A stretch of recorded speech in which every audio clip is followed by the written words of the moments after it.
Hello po, good morning mga madam, mga sir. Opo. Nandito po tayo sa Nagsabaran, San Clemente, Tarlac. Ito po ay subdivided lot po dito. Yan.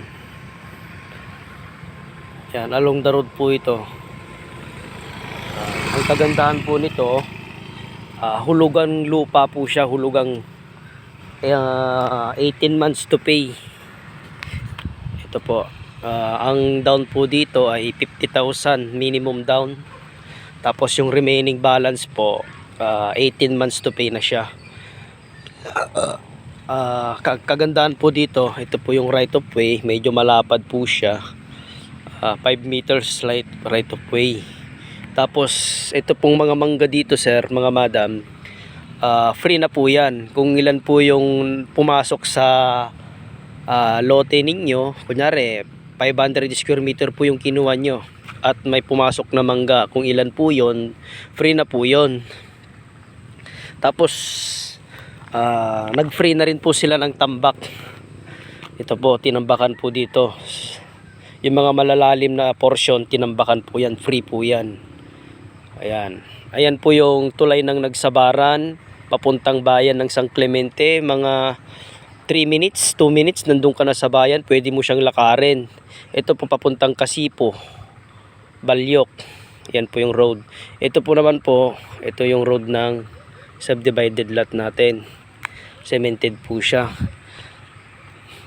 Yan. Ang presyo po dito sa Kamanggahan 2,500 per square meter.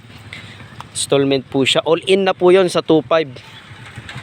Kasama na po lahat ng titulo, survey, box, deed of sale, lahat-lahat na po yon. Package deal na po siya sa 2,500.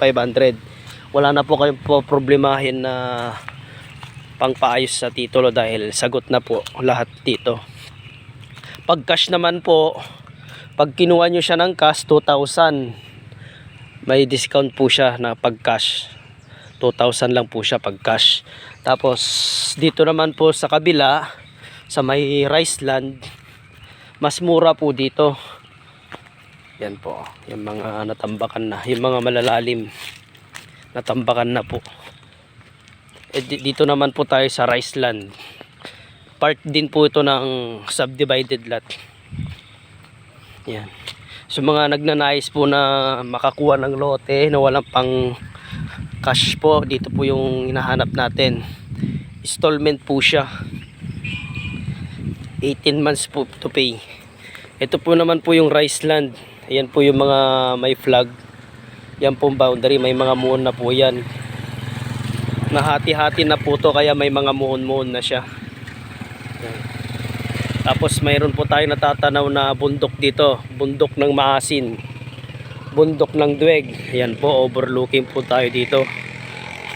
Ito naman po sa rice land, ang presyo po naman dito sa rice land 2,000 pag installment, 18 months to pay. Pag ika-cash nyo naman po, malaki pong discount, 1,500 pag cash. Free na rin po yon, hanggang titulo, lahat-lahat na po, package deal na po yon. Yan. May mga muhon na po yan, yung may mga flag po yan, muhon na po yan, nahati-hati na po itong lote. Ganon rin po doon sa Kamanggahan, nahati-hati na rin po yan. Mamimili na lang po. Ang bandang na sold na po, bandang harapan, pero marami pa pong bakante dito sa may gitna. Dito naman po sa rice land, bakante pa po itong pangalawa, pangatlo. Pero itong hunahan po, may naka-reserve na po dito sa unahan. May right of way rin po tayo dito sa rice land, 3 meters nga lang, pero kasya naman po yung sasakyan. Ayan, ito po ang right of way ng rice land. Ayan po, wala dyan, papasok po yan, rice land. Yan po yung mga mangga. Maganda po dito, talagang pwede na siyang bahayan. Halimbawa po, nakapag-down na po kayo ng 50K, pwede na po siyang bakuran, maglagay ng kubo, at the same time pwede na po kayong gamitin. Pero wag muna po tayo magpapatayo ng concrete hanggat hindi pa po full paid. Yan. Nakapakalapit lang po ito sa bayan. San Clemente. Walking distance lang po. Ayan. Ito po yung right of way niya. Develop po ito. Dinidevelop po itong daan. Tatambakan din po itong daan.